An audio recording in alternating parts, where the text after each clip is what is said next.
Hi everyone, my name's PK, and here I have Eric Le Tran. I have to get into that name as well and like where the background of that name came from. But he's just bought two properties, a client of the Property Investment Accelerator, and he's a digital marketer, works in Sydney. He's bought Interstate. And in this episode, we're going to be going through like he actually used buyer's agents. So like his experience with buyer's agents, why he's decided to pivot and do this himself now. He's bought, like I said, two properties and trusts for himself, by himself.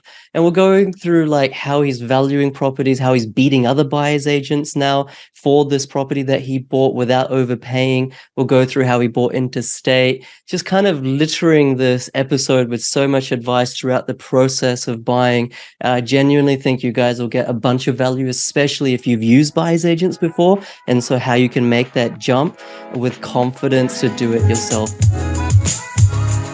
Welcome to the Oz Property Investment Mastery Podcast. My name's PK and I help busy people build passive income by buying top 5% growth and cash flow property and build a portfolio using data without wasting months doing research, spending weekends at inspection or catching flights, or dropping $10,000 to $20,000 on buyer's agents every single time. So if you're confused, lack confidence, and just overwhelmed with all the information and marketing misinformation available online and don't know where to start, then this show is for you.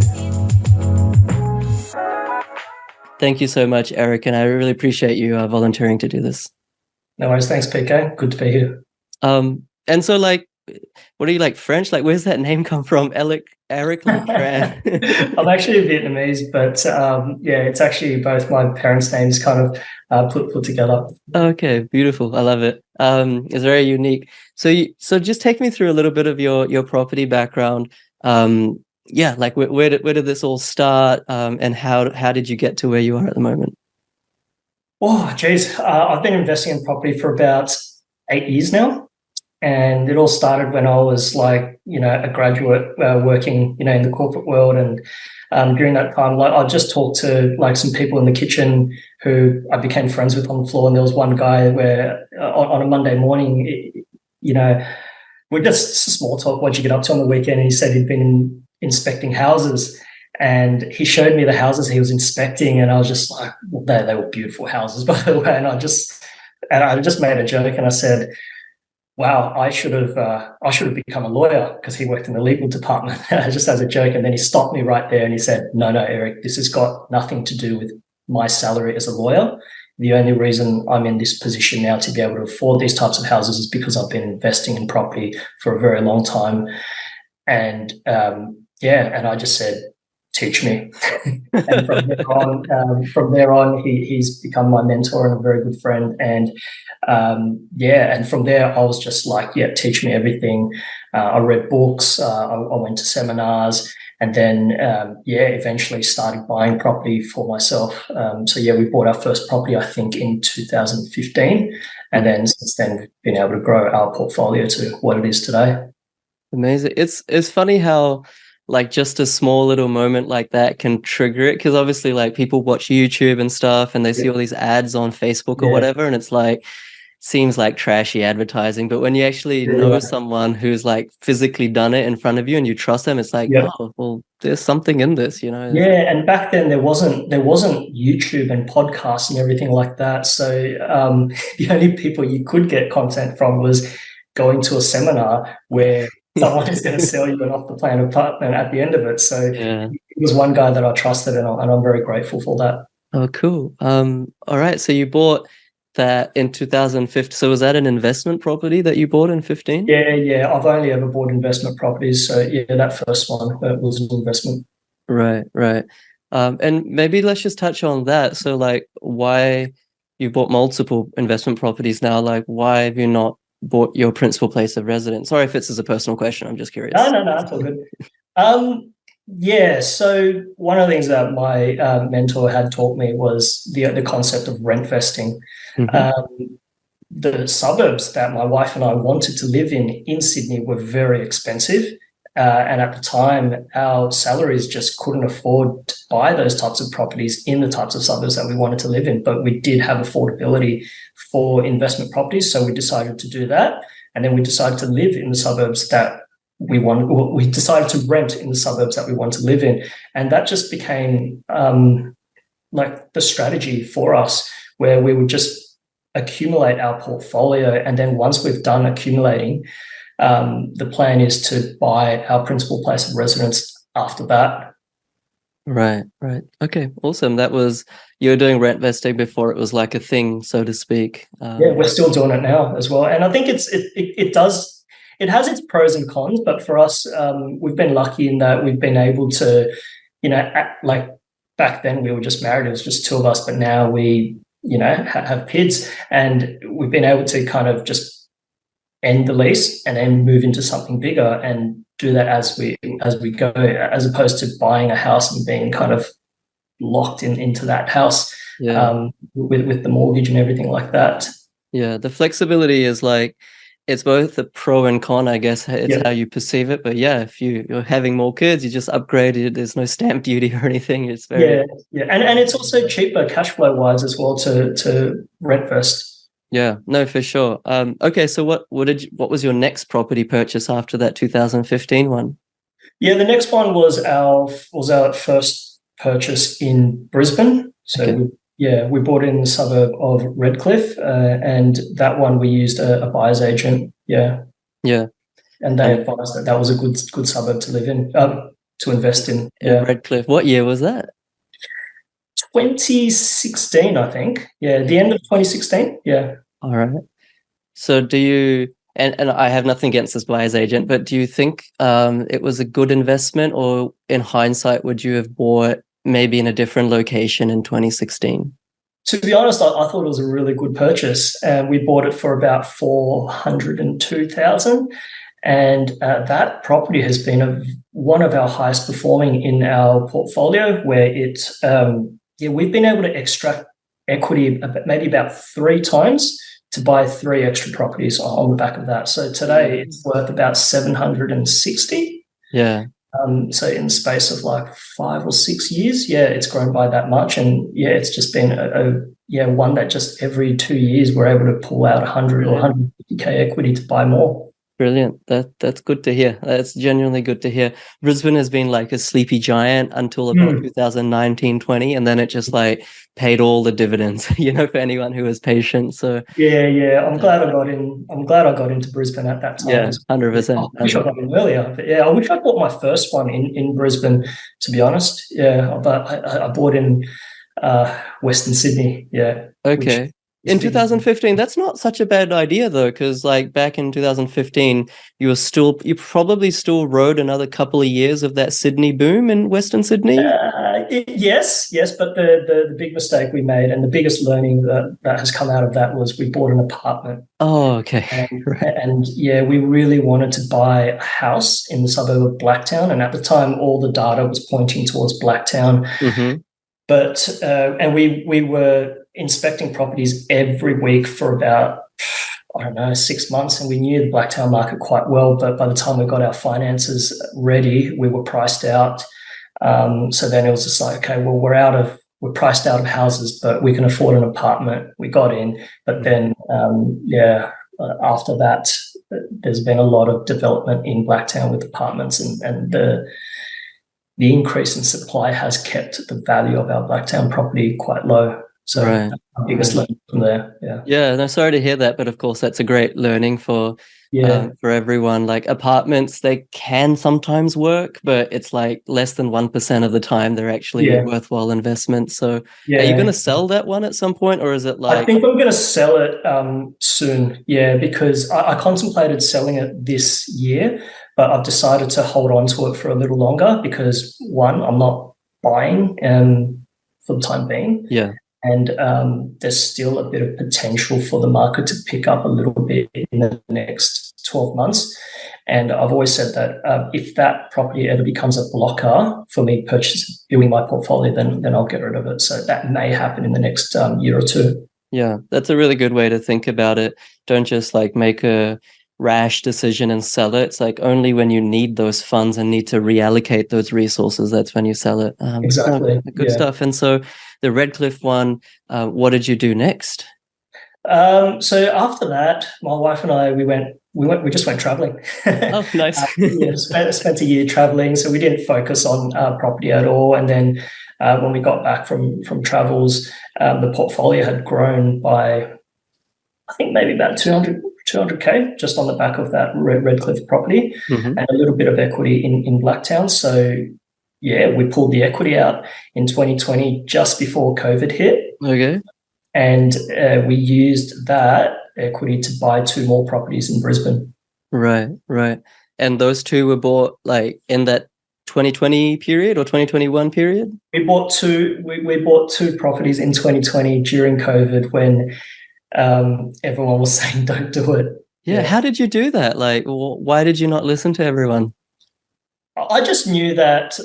I just didn't believe what the media was saying. They were saying that it's going to crash. People aren't earning income, and they're going to have to fire sale their properties. And I was just like, let it happen. If they fire sale their properties, I'll buy it.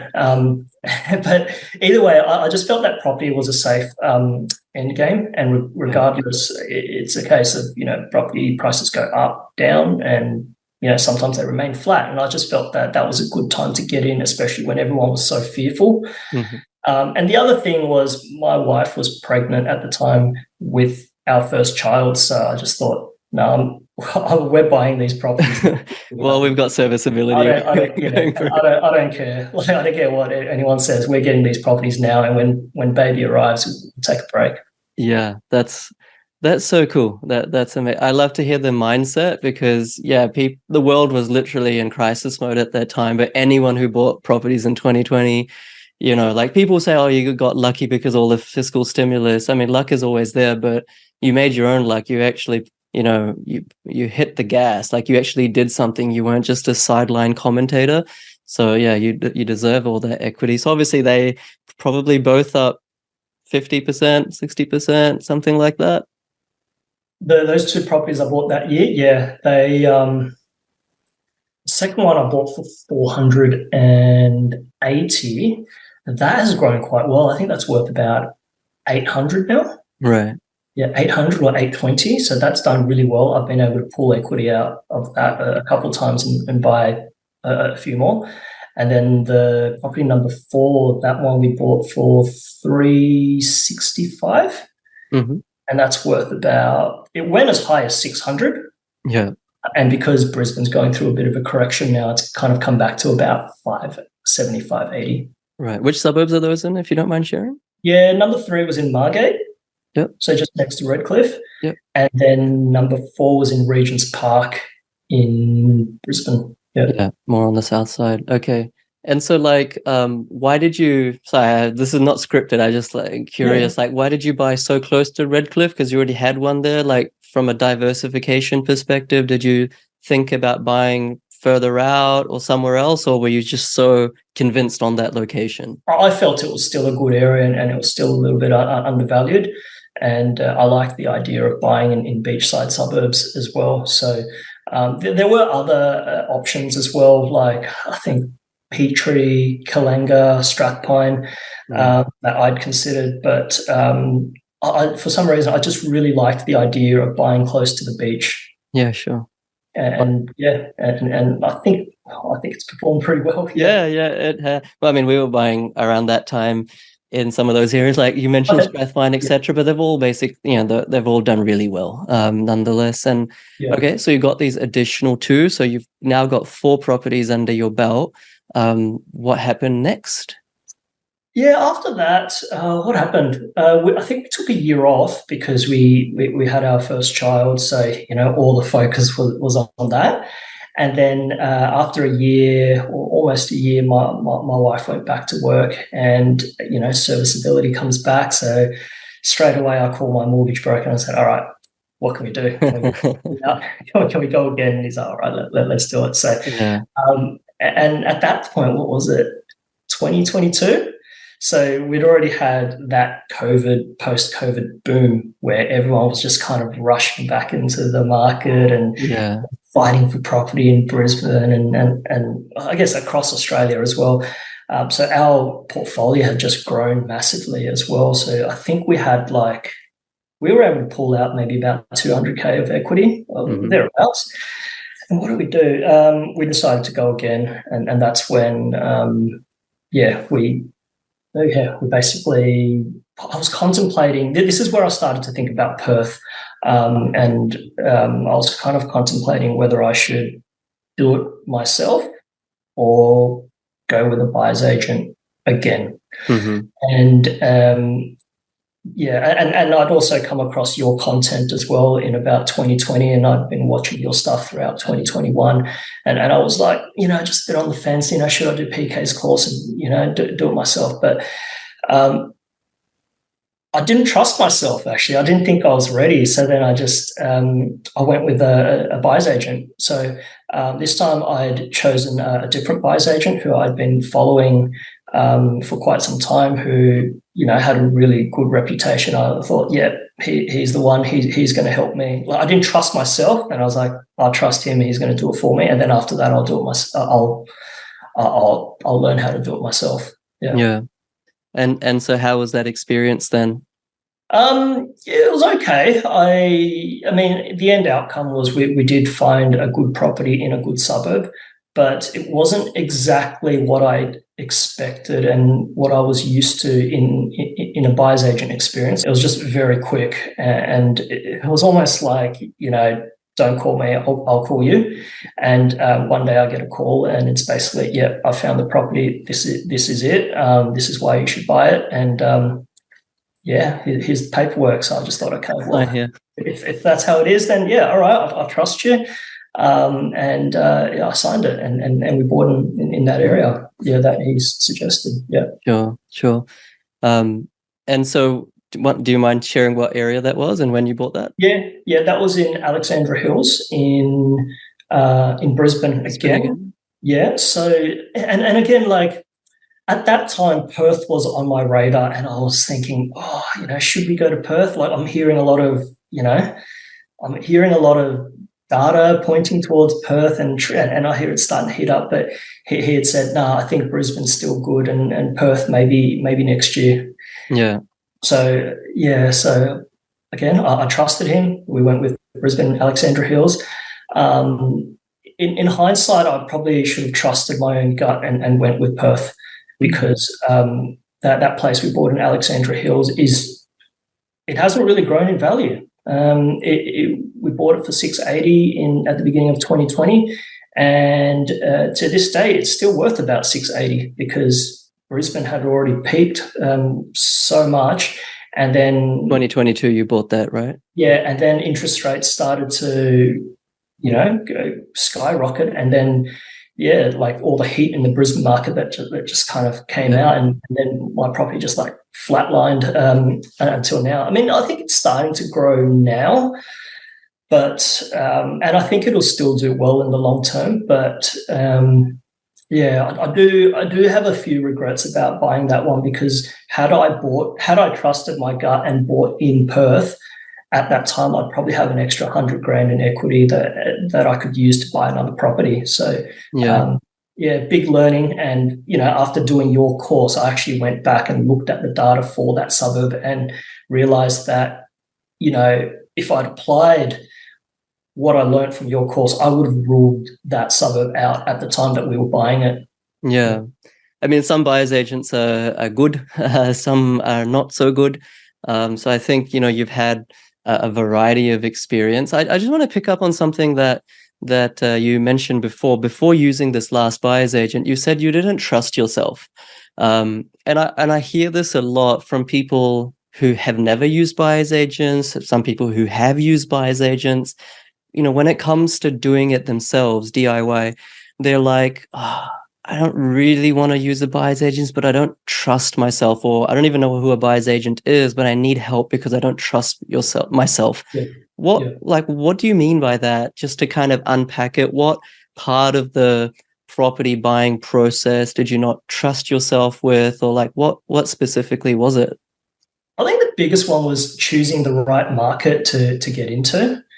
And because I felt that our property portfolio was at a very pivotal point where, like, we were on 4 properties at the time, and I was saying to my wife, like, I really want this next one to be like, like a game changer, that where we just Go into like fourth gear or fifth gear now. yeah, like really wanted to shift the gears and go to another level. And I just thought, geez, like, am I really going to be able to find that type of property myself?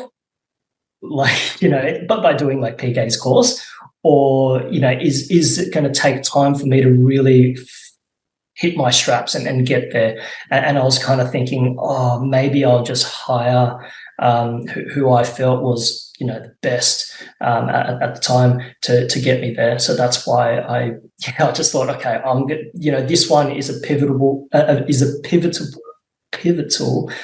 property in our portfolio. I'm going to hire someone else. So that's why I did it. Yeah, and of course we don't live with regrets in life, and everything is a learning. But honest question, you can say no. But like, do you feel that if you had trusted yourself just a bit more at that time, and let's say did the course, that you would be in a different scenario fast forward another 1 or 2 years? I do, yeah, because like straight up, if I had trusted myself, I would have had the data to back up my hunch that Perth was the place to go with. And had I bought myself something there, even if it was an average property and not a slam dunk, I'd still have more equity than I do now. Mm-hmm. And I'd probably have another property in my portfolio right now. Yeah, and probably it would be much higher yield as well, because Alexander Hills at that point in the cycle was probably yielding, I don't know, 4% or something like that. Yeah, it's around 4% or maybe low fives, but because interest rates were so low and we got a fixed rate, we still get positive cash flow. So, right. It's good, happy days, but a lot of properties back in at that time with those interest rates were heavily positive cash flow. Yeah. Sure. Awesome. Okay. So, and then you bought these like next 2 properties, obviously using the course. What was that process like? Like, did you find that, oh man, like I used buyer's agents, that was a breeze, and now I have to do all the work, and it's like, it's stressful, it's hard? Or like, what was tell me honestly, was it, how did you find it? How was that process of just doing it yourself? Firstly, when I did your course and I'd taken in the content and learned how to research, the markets and the ins and outs, like my mind was blown, and I just felt really empowered and really excited to get into it. I've got to take time out of work to call up agents and negotiate deals, or even research to find deals in the markets that I wanted to buy in. And to make things a little bit harder, I think listings were lower as well at the time because interest rates were going up. So yeah, look, I mean, I still felt really great that I was able to do the course and learn a lot more, but you definitely do need to put in the work to find those properties for yourself. But I'm really glad I did it. Awesome. And so like, you're sitting there in Sydney, you obviously have a full-time job and, kids and things like that, and you're buying in Perth. Take me through the process of like identifying deals and then like doing your due diligence on them without catching a flight. How did you do that process? Yeah, for me, it was like, obviously we start by looking at the data and just seeing where the trends are going. And then from there, like I come up with like a short list of suburbs that I'm really like interested in. Mm-hmm. From there, I then spoke to local property managers in Perth about those suburbs, and they were able to tell me, yeah, this is a good suburb. These are the types of demographics that live there. Those suburbs may be a little bit dodgy, the demographics there, you may have some tenant troubles or, whatnot. And then I was able to kind of form a picture of what those suburbs would kind of bring in terms of tenant quality. Tenant quality is something that I'm very big on as well. Like I think of myself as a very conservative or risk-averse investor. Like I try to choose the more, I guess, what's the right word to do it? more affluent suburbs if possible, or I guess suburbs where we don't have as many lower socioeconomic people in there that may have issues with rent payments or caring for the property. So that was pretty big in my mind, because I've had properties with tenant issues, and I just don't want those headaches. So I try to look for those types of suburbs for myself. So data first, I then verify the types of suburbs with property managers, and then I try to understand, in this suburb, what types of houses are the demographic are looking for. Do they prefer 3-bedders, 4-bedders? Is a car spot or a lock-up garage really important? And then I kind of narrow it down to the types of property that that would align to the demographic, and then I look for those.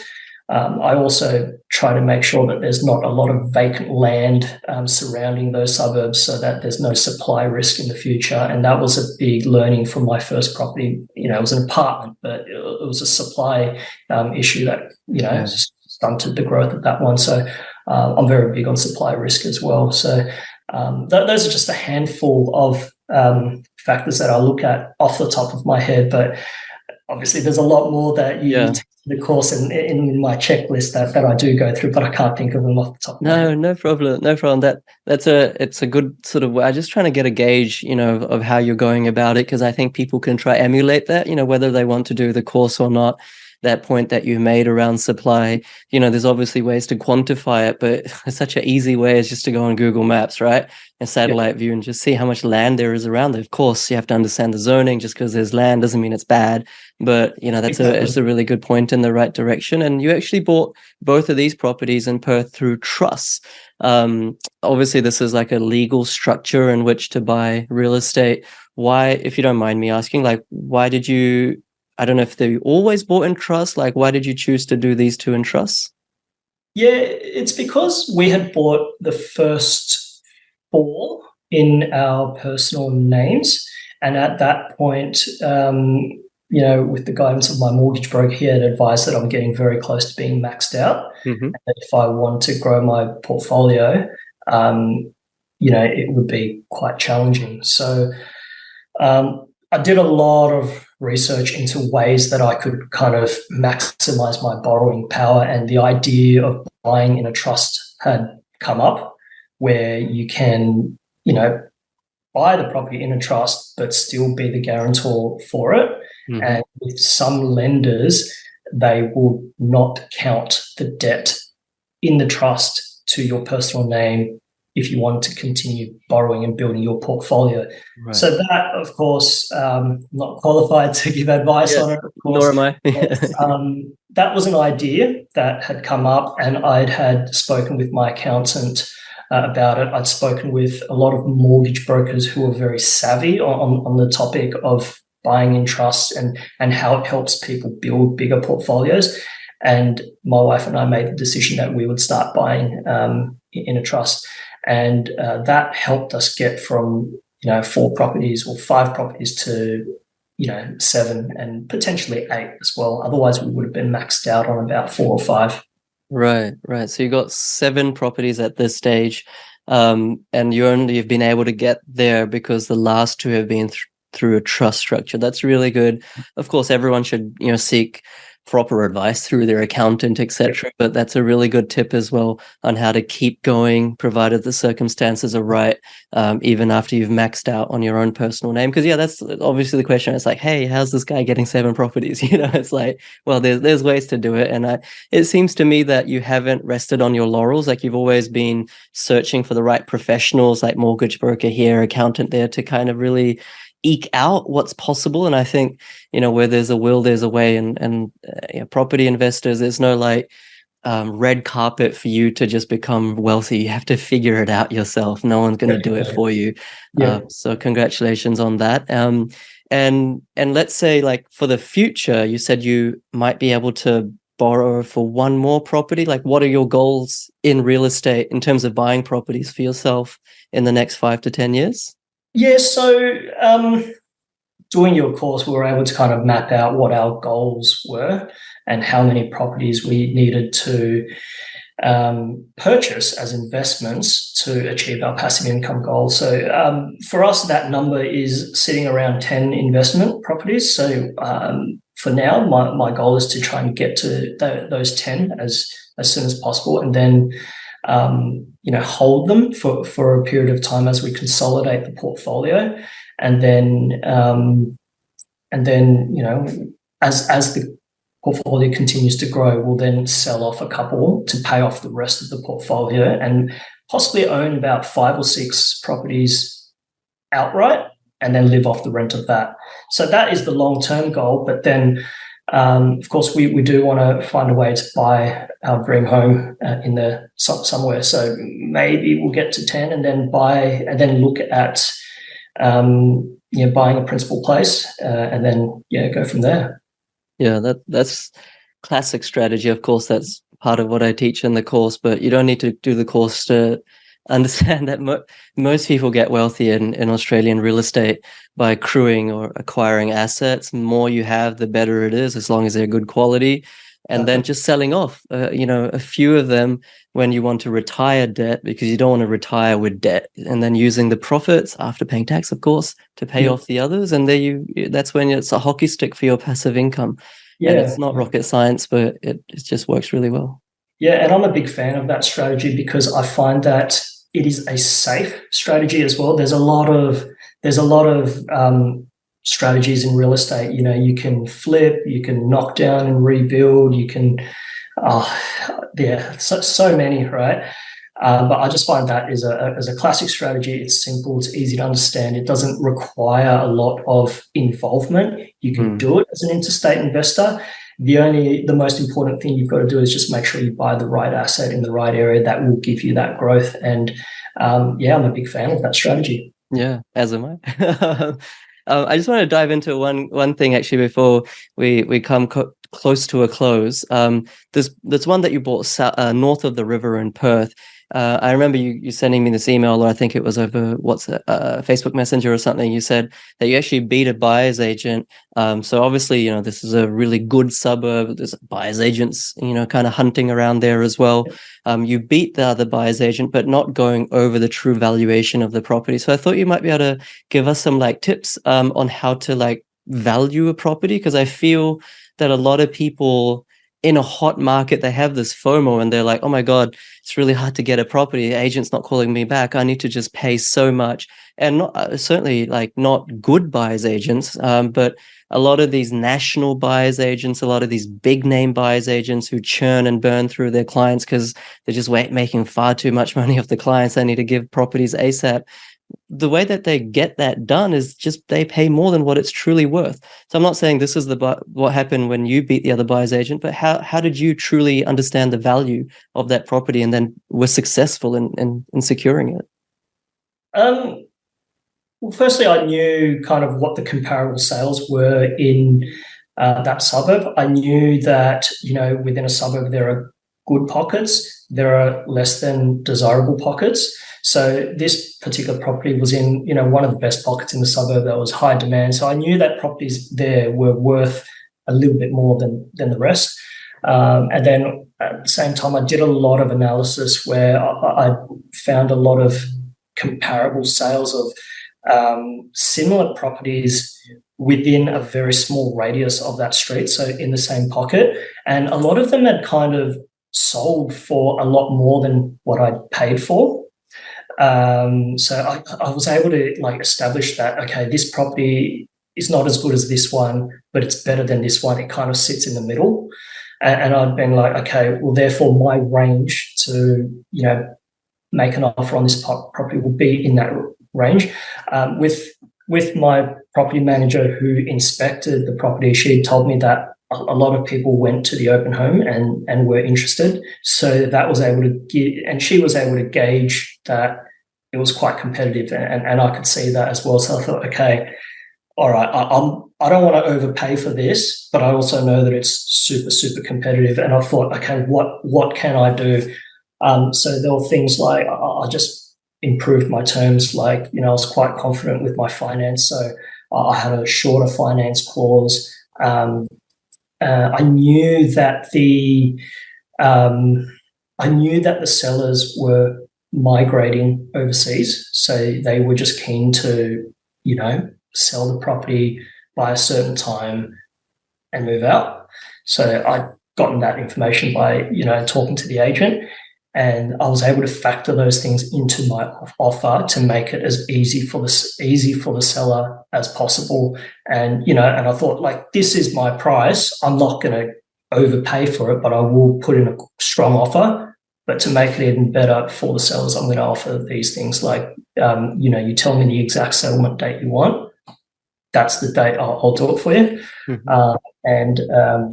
I'll make my finance clause a lot shorter just to show you that I'm not going to muck around with that either. And building and pest as well. I was quite confident with the building and pest because my property manager had said that property looked in perfect condition. With the naked eye, she couldn't see anything visible that would cause concerns for building and pest. So I was able to shorten my building and pest clause as well, just to let that agent know that I wasn't mucking around. And then the other thing that he said, when he told me that I'd beaten another agent, was I was just very responsive.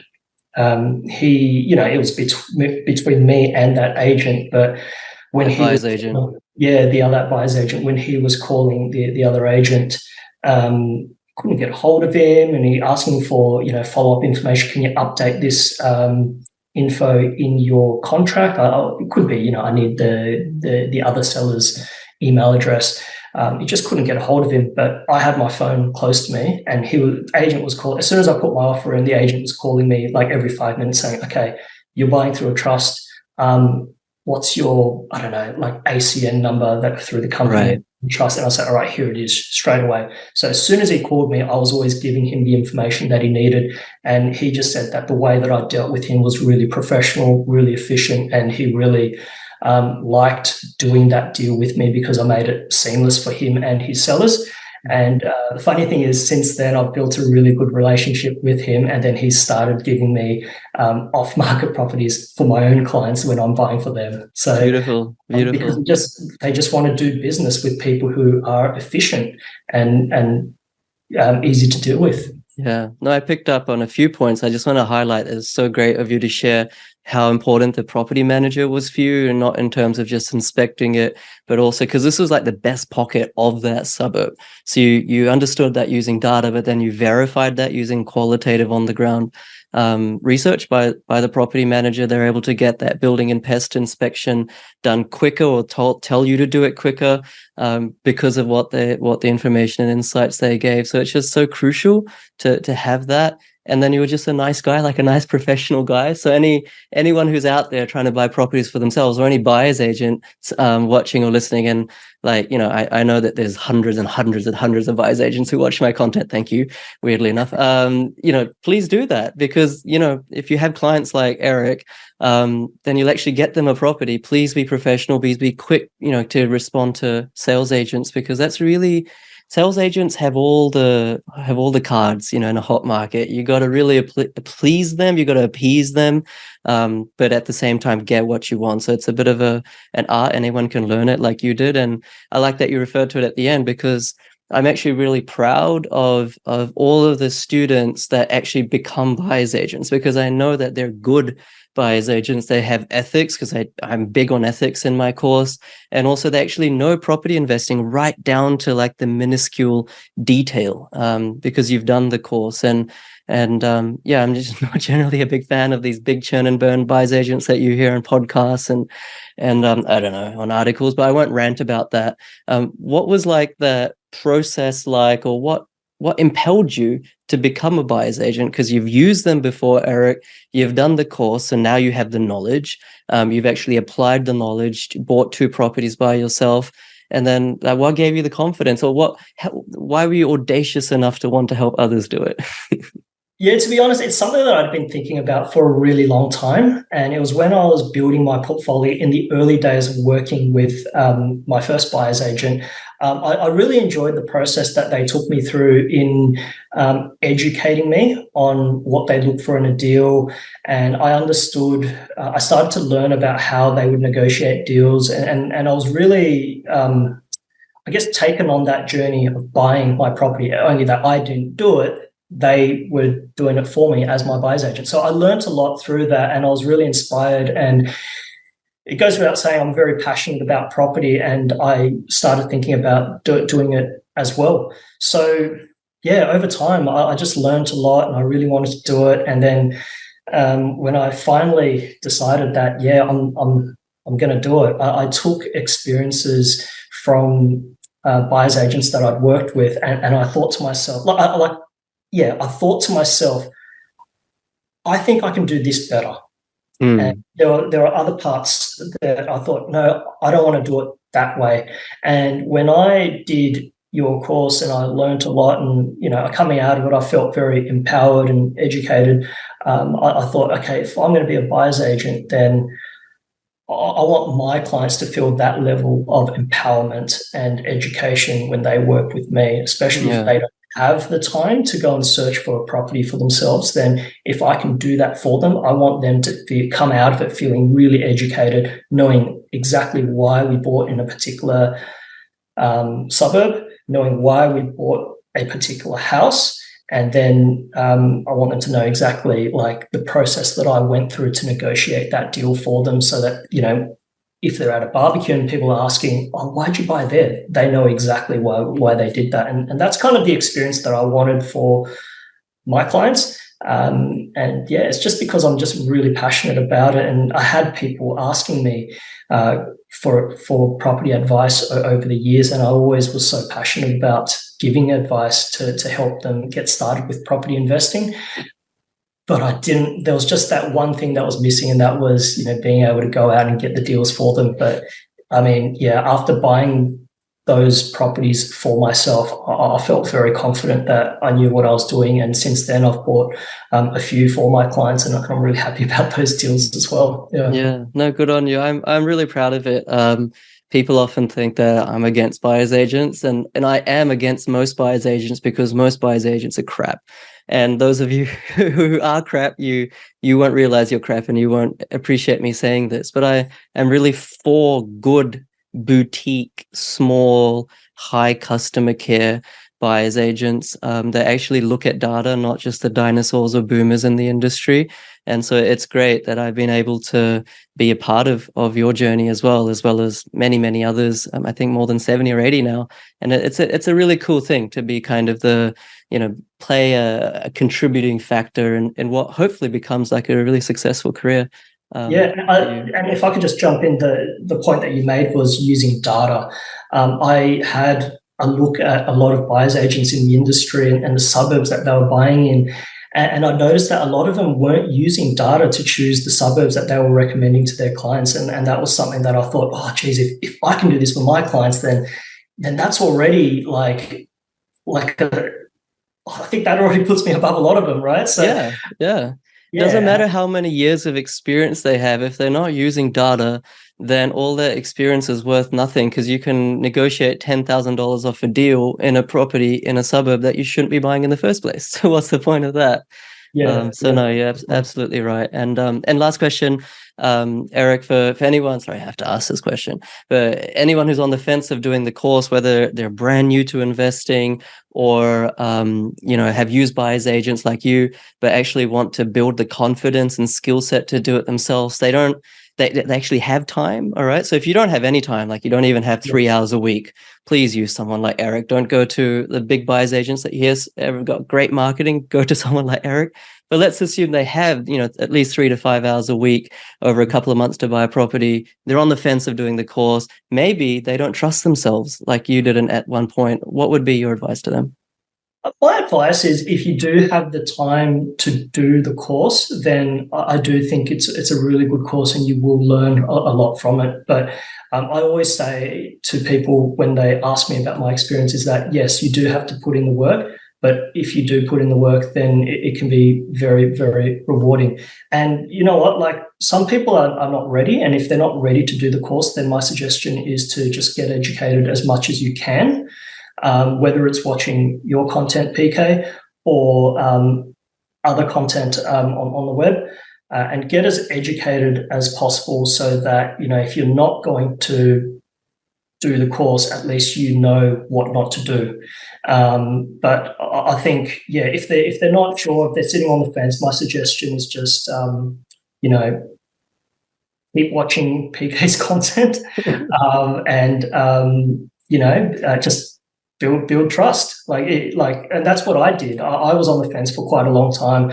I'd followed your content, and I realized that you offered a lot of really valuable free content. And for me, that gave me the confidence that if I did the course, then it would be valuable. But yeah, in my experience, I can say that it was definitely very valuable to do it. And yeah, I've gained a lot of confidence from it. Awesome. Thank you, man. And yeah, I mean, sometimes education is expensive, but sometimes not having education is even more expensive. So you have to think about that. Yes, I was going to say, yes, I think it's worth it, because once you do learn to find your own deals, and once you do feel empowered, then the course pays for itself. Yeah. That's what I think. Yeah. Cool. All right. Well, thank you so much, Eric, for coming on. I like the sweater there. You've got your branding on point, so you know, that's really cool. I will tag Eric as well in the Facebook group, and so if you want to have a chat with him, this is not like about becoming a client, but he's just a nice guy. You know, you can just chat with him, whether it's about the experience of the course, or maybe he will just give you advice anyway. But yeah, thank you so much, and I'm really happy with how your journey's been, and obviously we'll stay in touch. No worries. Thanks, PK. Have a good one, mate.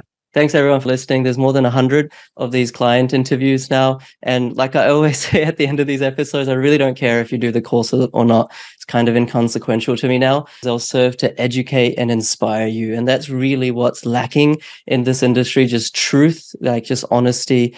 And so go listen to them, and then please take action, with or without me, with or without Eric. Take action. You know, that's what he did in 2020 when the world was falling over. He took action, and that's, you know, he's where he is because of that. I'll see you next time. See you guys.